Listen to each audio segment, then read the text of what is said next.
Bienvenue, nous sommes sur la partie dérobée de la plateforme de Saint-Sauveur-des-Landes. Je vais vous parler des dérobés qui permettent de gagner en autonomie protéique, de pallier un déficit fourrager et aussi d'intensifier les systèmes par les différents mélanges adaptés que je vais vous présenter.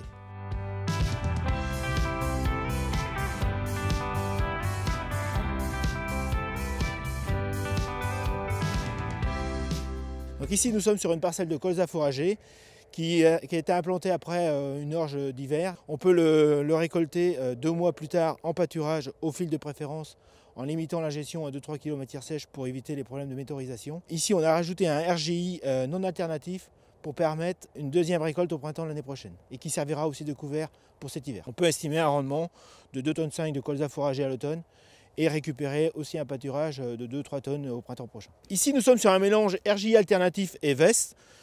Donc c'est un mélange très intéressant pour faire une coupe à l'automne et d'avoir aussi des valeurs fourragères élevées par la matière protéique que peut apporter la VES. Ici nous sommes sur une parcelle de métail.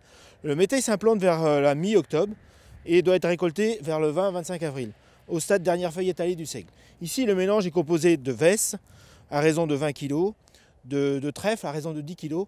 Nous avons 3 trèfles du squarosome, du Micheli et de l'incarnat, et du seigle à hauteur de 40 kg. Donc c'est un mélange qui peut rendre 5 à 6 tonnes de matière sèche, ce qui est intéressant en termes de rendement et aussi en valeur fourragère, puisqu'on peut atteindre des 15 à 17% d'ématé. Ce mélange est idéal pour les gens qui sont en technique culturale simplifiée, pour limiter l'utilisation du glyphosate, puisque une fois récolté, sa destruction est très facile.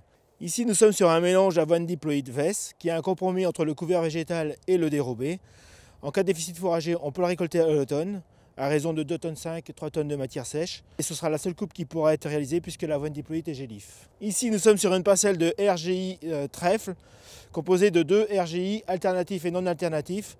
On a aussi 3 trèfles, un trèfle incarnat, squarosome et Micheli. C'est un mélange qui permet de récolter 2,5 tonnes à 3 tonnes de matière sèche à l'automne pour un semis après une céréale. Et une deuxième coupe qui peut être réalisée au printemps vers le 10 avril au stade 2 nœuds de la graminée à raison de 3 tonnes aussi à ce moment-là. C'est un mélange qui permet d'avoir de bonnes valeurs alimentaires au niveau énergétique et azote. Donc en résumé, les dérobés peuvent permettre de pallier un déficit fourrager qui permettent aussi de gagner en autonomie protéique et de renforcer l'efficacité financière ou économique de l'exploitation.